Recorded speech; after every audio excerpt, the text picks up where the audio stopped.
Good morning. My name's B. Moorhead. I'm the Director of Texas Impact. We're a statewide interfaith organization. I didn't mark opposed or support. We oppose some but not all of the provisions of the proposed rule, and we support some but not all of the provisions of the proposed rule.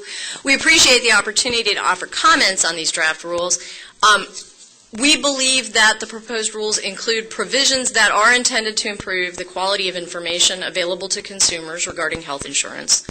But we believe that some of the proposed provisions would create an undue burden for the Texas nonprofit community without improving conditions for consumers. We also believe that the proposed rule falls short of articulating the department's enforcement authority and strategy for protecting consumers from bad actors. We want to help improve the rule, and so we have some comments and we also have some recommendations for ways to improve it.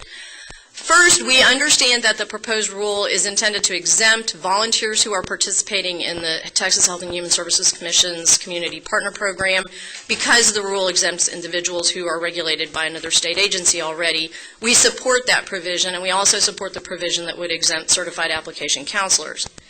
We're concerned that the rule does not give clear notice to those who are implicated by the rule and could be read broadly to include some individuals whose activities do not merit TDI oversight. For example, the rule could be read to include family members, friends, or members of the clergy who offer casual personal assistance or even who engage in conversation about health insurance concepts and choices around the dinner table. The rule also could be read to cover private sector human resource specialists working for firms that elect to offer health insurance through the Federal Small Business Health Insurance Exchange, SHOP. So therefore, we recommend first that the rule be amended to clarify that the only individuals covered by the rule are those who are described by the 42 U.S.C. 18031, the Affordable Care Act Navigator program. This would exempt family members, casual assistance, and conversations within the faith community. Also, we recommend that the department conduct further research regarding private sector human resources staff, including focus groups and surveys, and we would recommend that the department consider holding a stakeholder meeting on SHOP before finalizing the proposed rule. The proposed rule attempts to monopolize the use of the term navigator to mean only those who are providing ACA-related activities. However, existing state laws and rules for unrelated programs already use the term navigator. For instance, the Community Partner Programs Enabling Legislation Government Code 531.751 stipulates that individuals volunteering in the Community Partner Program are referred to as navigators, and also patient navigators is a term of art used in the Medicaid Star Plus program already. So Texas Impact recommends that the rule be amended to clarify that the prohibition on unauthorized use of the term navigator only applies within the context of health insurance application assistance, and it doesn't apply to other state agencies' use of the term or other uses of the term that are occurring in unrelated sections of the law. With respect to registration, the proposed registration process is anticipated to be expensive and time-consuming, but most of the cost appears to be associated with the 40 hours of training that's required in addition to the already long federally required training. If the registration requirements are separated from the training and testing requirements, the registration requirements alone seem reasonable and would provide a valuable backstop for the state to ensure that individuals participating in the federal program don't have unrelated factors such as prior felony convictions that the federal program might have failed to uncover. So we support that registration provision. The proposed rule requires navigators in Texas to receive training on various topics, including state-specific information about Medicaid that go beyond federal navigator training. Conceptually, this doesn't pose us any problem. In fact, it is Texas Impact's position that the more Texans understand about Texas Medicaid, the better the Medicaid program can serve our state's health care needs. However, the proposed rules prescribe a more or less complete reinvention of a wheel that is already operating smoothly in Texas, and it would create a great unnecessary cost to Texas taxpayers. The proposed rule would require navigator training to be developed and implemented by an outside vendor despite the fact that the Health and Human Services Commission already provides training on Texas Medicaid to professionals at various levels as well as to the general public.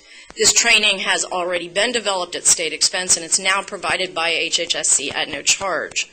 The cost of the private vendor training is expected to fall entirely on navigators and their organizations. Those dollars will be paid in most cases out of federal navigator grants, which are funded with tax dollars. So, in effect, the rule would require that nonprofits use federal tax dollars to pay a private company to provide a service that duplicates one that our own state Medicaid agency already provides for free. Worse, it's possible that the development of the new training materials could result in additional costs to HHSC because that agency would be the source of the information the vendor would have to use to develop the materials, and they could be called upon to donate staff time to edit or proofread the vendor's materials for accuracy. So the requirement to have a private vendor to do what the state is already doing for free is not explained in the justification for the proposed rule. Texas Impact recommends that TDI remove the current language related to training and testing from the proposed rule and instead adopt language that simply reflects standards for the proficiencies that navigators should possess. Further, we recommend that TDI work cooperatively with HHSC and other relevant state agencies to develop and implement training and testing programs that address the need for additional expertise for navigators that TDI has identified and would like them to have. The proposed rule would require navigator organizations to maintain financial responsibility by posting bond, creating an escrow account, or maintaining a liability policy. You've already heard a lot from the people from North Texas about this. It is likely that the organizations that are receiving federal navigator grants already have liability policies in place. The proposed rules don't indicate that TDI has conducted any specific stakeholder research to clarify the types of policies that nonprofits typically would maintain as part of a federal grant project. We recommend that you solicit stakeholder input specific to the financial responsibility portion of the rule and provide justification for the three choices that are offered: the escrow, the surety bond, and the liability. In particular, the justification should state how the required liability insurance compares to nonprofit policies typically available in the market.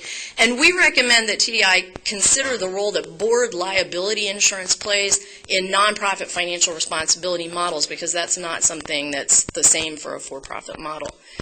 The proposed rule prohibits navigators from providing substantive information about benefits, which is a task that's already specifically required by the federal law.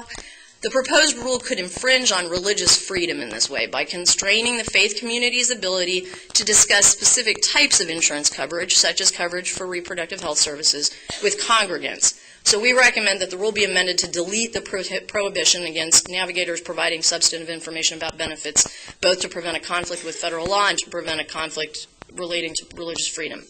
Finally, despite the amount of detail in the rule regarding navigator registration and the penalties for failure to register, the proposed rule contains no explicit provisions regarding remediation for consumers who are defrauded by fake navigators, nor does it contain any provisions regarding public information or education to ensure that consumers know what navigators are supposed to do.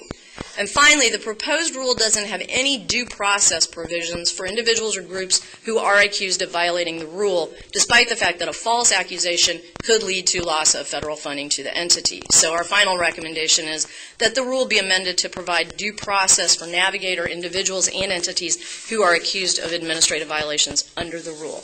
Again, we appreciate the opportunity, and we look forward to working with you. Thanks.